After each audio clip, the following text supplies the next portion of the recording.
finding the minimum value of the okay, so let me write those also.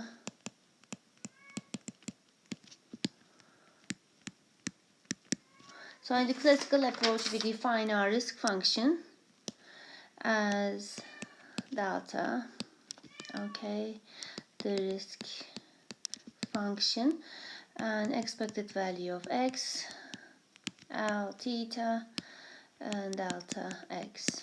Okay, so we are using the joint distribution of x, and we want to minimize this. Okay, so we already talked about that for delta in the parameter space. So we want to get the minimum value, and which delta gives us the minimum is the best estimator for us. Okay, so this is known as the decision function at the end, actually, as a result of this minimization. So we are getting the best decision function. Okay, and it's mostly difficult to find.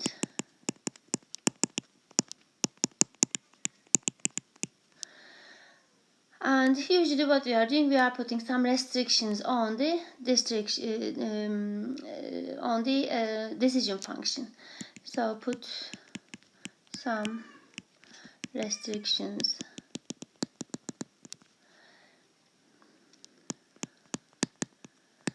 on the decision function delta. Okay, if you take a decision course, you will see all the details about these. Okay, so I will not give the details here, just give an introductory information. Okay, so for all theta in the parameter space. Okay, so if this is the best one, then this has to satisfy this inequality.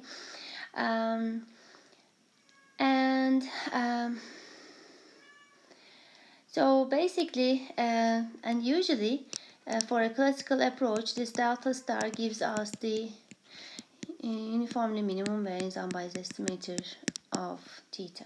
Okay, so it will be unbiased, and then under the squared error loss function. Okay,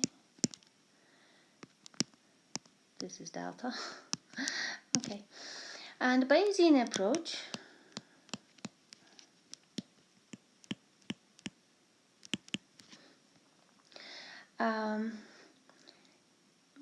We are defining our risk function here as the expected difference, but in terms of theta in this case.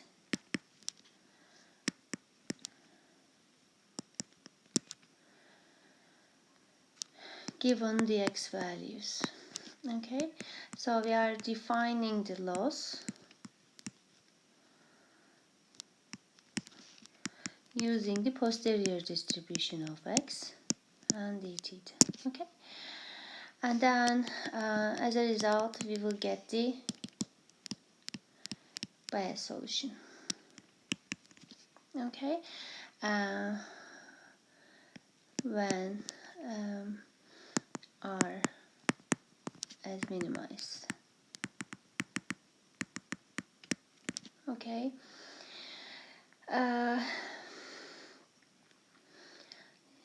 so basically, if our loss function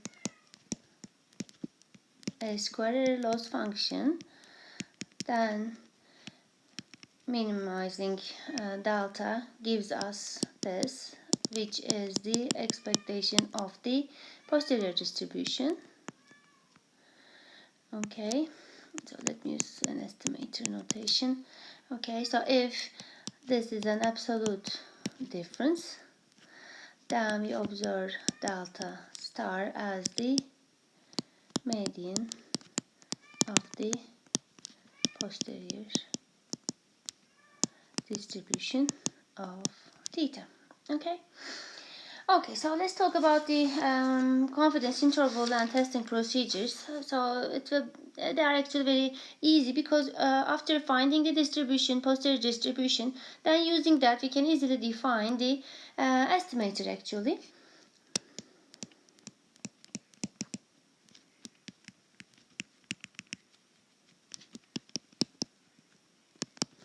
Bayesian confidence intervals. So here, basically in Bayesian approach, we have a random interval because theta is a random variable. So theta is random. So usually we don't say confidence interval, but credible set to define the confidence interval in Bayesian approach.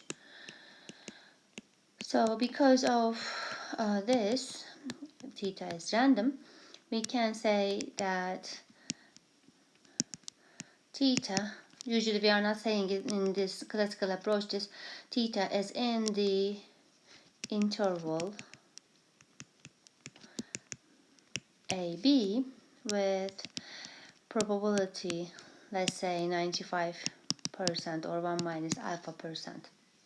Okay, and the Bayesian set estimates are called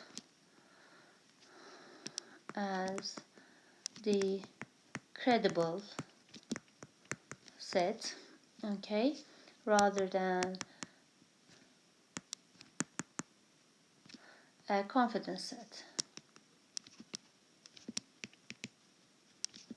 In classical approach, we use confidence set or confidence interval or confidence region, but here we are using credible set. Okay, so for again using 1 minus alpha confidence level, a Bayesian credible set, Bayesian confidence interval or credible set for theta, again we are trying to estimate theta but using a different approach, is given by theta lower, theta upper, where theta L and theta U satisfy this. So we are using posterior distribution. Okay, and we need to find upper and lower bound, and this will give us 1 minus alpha. Okay, so use summation sign for discrete case, discrete theta case. Okay, so this is the posterior PDF.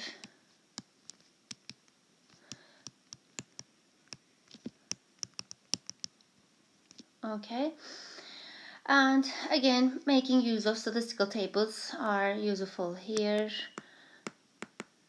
So making use of known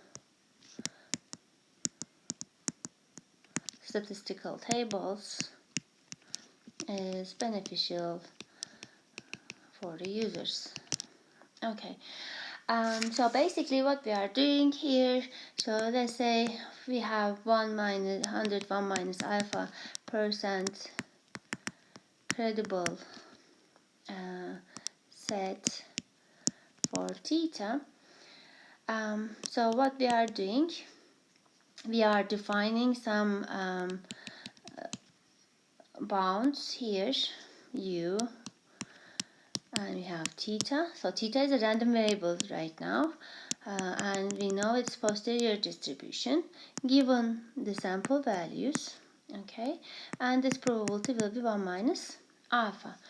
Okay, and when we define these basically, so these upper and lower bounds will give us the credible sets, not the probability. Okay, so using the probability we can get the interval like that. Okay, so when we draw basically, so we have theta, we have the posterior distribution, and let's say the shape of the distribution something like that, and we need to find this lower and upper bound where the middle probability is 1 minus alpha, and usually we are dividing them equal, and these parts are u and v functions. We need to define these. So you will see it's very easy to find the value. So let's see in one example. Remember our previous example. when we have a negative exponential sample values prior given as gamma with alpha and 1 over beta, and we find the posterior actually previously as gamma with different parameters m plus alpha and 1 over summation xi plus beta. Okay, so we know the distribution, and we are ended up with gamma, so we can easily convert it to a distribution which has a statistical distribution, which is, as you guess again, chi-square distribution, by just multiplying these theta by 2 times summation xi plus beta. Okay, posterior. So this becomes chi-square with 2 times m plus alpha degrees of freedom. Okay, so using that we can easily define a lower and upper bound for theta. Okay, so then this means that probability. So when we have this 2 times summation xi plus beta theta posterior, so we can easily define chi-square upper and lower bounds. So we have alpha and 1 minus alpha over 2 degrees of freedom, 2 m plus alpha, alpha over 2 degrees of freedom, 1 minus alpha. Okay, so using that, again, write theta in the middle, keep it alone. So we will have chi-square 2 m plus alpha, 1 minus alpha over 2, and 2 times summation xi plus beta term here, and we have chi-square 2 m plus alpha, alpha over 2, and 2 times summation xi plus beta terms, and this gives us 1 minus alpha probability. But this whole thing gives us the 101 minus alpha % credible set for theta. So as you can see, it's very easy to define the intervals. So when you know the distribution for theta, and using its distribution, we can define upper and lower bounds. Also for other distributions, basically we will use the same approach for not for this example, but let's say you have a posterior distribution like that, then you can always define from lower bound, whatever the lower bound is, to the theta L. You can define this as, let's say, alpha over 2, the cumulative probability, let's say, coming here. So this point, let's say theta L, this probability is alpha over 2, and from here you can get theta L if you know the posterior distribution. And using the same approach, using the CDF, okay, again, and the theta equate this time 1 over alpha over 2, because let's say if distribution is like that, we have 1 over alpha over 2, 1 over alpha over 2 here, so this will be theta u.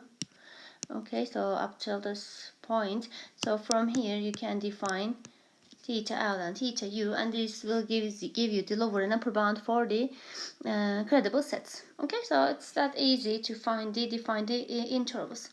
I need to stop here. I have a very little part for the Bayesian testing procedure, just 1 or 2 pages at most. Okay, see you in the next video. Oops, sorry.